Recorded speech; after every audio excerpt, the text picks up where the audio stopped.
La plupart des diététiciens, la plupart des médecins sont persuadés que l'un des plus gros problèmes avec le végétalisme, c'est les protéines. Alors que c'est vraiment pas le problème. Déjà, lorsqu'on dit qu'on a besoin de protéines, c'est une simplification. C'est déjà une sorte de mensonge lorsqu'on dit que l'être humain a besoin de manger des protéines. Parce qu'en fait, on est incapable d'utiliser les protéines qu'on mange telles quelles. La première chose qu'on fait lorsqu'on mange une protéine, c'est de la digérer, c'est de la décomposer. On va la décomposer en acides aminés. Parce qu'on n'est pas capable de réutiliser telles quelles les protéines qu'on mange. Si vous mangez de la viande, par exemple, vous ne serez pas capable de réutiliser telle quelle l'hémoglobine que vous mangez. Mais on devrait dire, on a des besoins dans tel et tel acide aminé. En fait, les animaux sont incapables de fabriquer les acides aminés. Incapables. La source des acides aminés, ce n'est absolument pas les animaux, ce sont les plantes. Il n'y a que les plantes qui sont capables de fabriquer les acides aminés. Donc à la source, les acides aminés sont fabriqués par les plantes.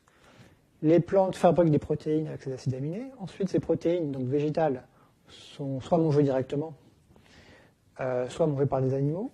Et ensuite, on mange les animaux. On va manger les protéines animales. On la décompose en acides aminés. Les acides aminés passent dans le sang. Puis là, on va réassembler les acides aminés en protéines.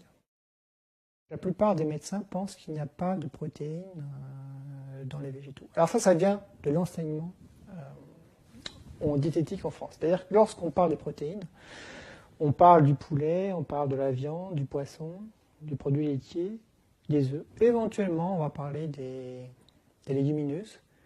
Mais on fait comme s'il n'y avait pas de protéines dans les oléagineux, on fait comme s'il n'y avait pas de protéines céréales, on fait comme s'il n'y avait pas ou peu de protéines dans les légumineuses, mais pourtant les chiffres sont là. Il suffit de prendre n'importe quelle table nutritionnelle, vous vous intéressez à n'importe quel aliment, même le plus incongru, et vous allez vous apercevoir que, en fait, il y a un peu de protéines dans tout. Sur le site du programme national Nutrition Santé, il y a une phrase qui est extrêmement perverse, qui est très malhonnête sur le plan intellectuel, c'est de dire, dans les protéines végétales, il manque des acides aminés essentiels. C'est vraiment la manipulation, parce que en fait, la plupart des gens comprennent que quand il manque, ils comprennent qu'il y a zéro. Quelle que soit la protéine, toutes les protéines, qu'elles soient animales ou végétales, contiennent tous les acides aminés essentiels et non essentiels. Cette information, elle est extrêmement facile à vérifier. Est-ce qu'il existe des protéines qui contiennent zéro de tel ou tel acide aminé? Eh bien, ça n'existe pas.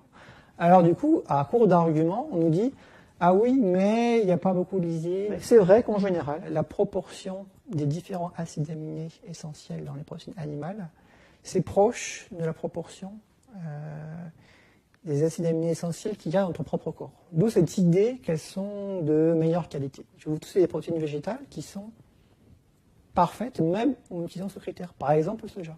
Par exemple, la protéine quinoa. La plupart des légumineuses. La plupart des légumineuses ont une proportion dans les différents acides aminés qui est pratiquement parfaite sur le plan théorique. Est-ce que ça a un impact négatif sur la santé? Eh bien, on a la réponse depuis le 1er août 2016. Voilà, il y a une étude qui est sortie sur le sujet. Et là, patatras, en fait, plus on augmente la proportion de protéines végétales dans l'alimentation, plus on arrive à diminuer les maladies cardiovasculaires. Donc, qu'est-ce qu'on a fait depuis 50 ans? On est allé chercher le seul avantage théorique des protéines animales, on l'a monté en épingle, en disant voilà, c'est la raison pour laquelle il faut manger des protéines animales. On a fondé toute une politique agricole là-dessus, alors qu'en fait, il y a des dizaines d'arguments contre les protéines animales et une dizaine d'arguments pour les protéines végétales. Et là encore, il y a beaucoup plus en fait, d'arguments pour les protéines végétales que pour les protéines animales, à tel point qu'on a le droit de dire que les protéines végétales sont globalement de meilleure qualité que les protéines animales. Or, dans le système de croyance dominant, tout le monde, presque tout le monde est persuadé que les protéines animales sont supérieures. Écoute-moi bien mon frère, moi je suis vegan. Tous les matins je mange beaucoup d'avoine. Je suis plus puissant que Batman et Superman. Ce soir je me tape Wonder Woman avec Catwoman. Je sais tu penses que je suis un pape tout fragile. Peut-être que j'ai quelques tendances zoophiles. J'ai une poupée gonflable en forme de crocodile. Je dis n'importe quoi et toi tu m'écoutes imbécile. Je dis la que au Quick ni au McDonald's. cadavre, je préfère manger du sable. Manger les animaux, c'est un acte incroyable. Les massacres et torturés, c'est vraiment pitoyable.